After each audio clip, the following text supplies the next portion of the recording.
Et en direct de Tunis, on retrouve notre correspondant Thibaut Cavaillès. Thibaut, le Premier ministre qui annonce un gouvernement apolitique, le chef des députés d'Ennahda qui rejette la proposition.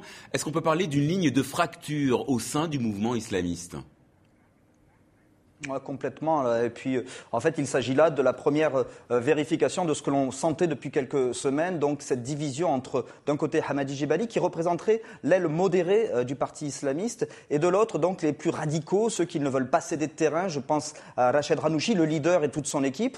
Hamadi Jebali, lui, est prêt à faire des concessions. Par exemple, il y a quelques semaines encore, on attendait un remaniement. Lui, ne voyant pas d'issue, puisqu'aucun parti n'était d'accord pour, notamment, les ministères régaliens, lui a décidé finalement de proposer une liste de noms de candidats indépendants, enfin de ministres potentiels indépendants. Et finalement, ça a été rejeté par le Conseil de la Choura, qui est cette entité au sein d'Ennahda, qui décide un petit peu de la vie que mène Ennahda.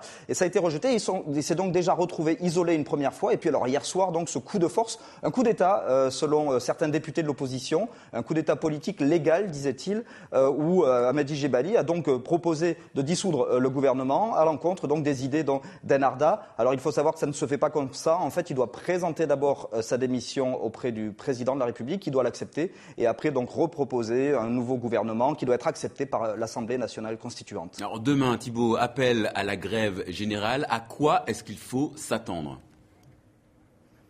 Écoutez, quand l'UGTT, le principal syndicat du pays, le très puissant syndicat du pays, appelle à la grève, c'est très rare. D'abord, la dernière devait durer 2 heures, c'était juste après la chute de Ben Ali, je crois. Il y a eu une menace de grève le 13 décembre dernier, mais elle a été levée la veille. Là, donc, grève générale dans tout le pays, à l'appel donc d'abord de partis d'opposition, et suivi, on l'a appris aujourd'hui, par l'UGTT. Donc, on peut s'attendre à beaucoup de monde dans les rues, pour un hommage, bien sûr, à Choukri Belaïd, qui sera enterré demain, mais aussi sûrement pour manifester la colère donc des citoyens contre cet assassinat et contre sûrement ce choix de cette décision d'Ennahda de ne pas suivre son Premier ministre qui a proposé la dissolution donc du gouvernement.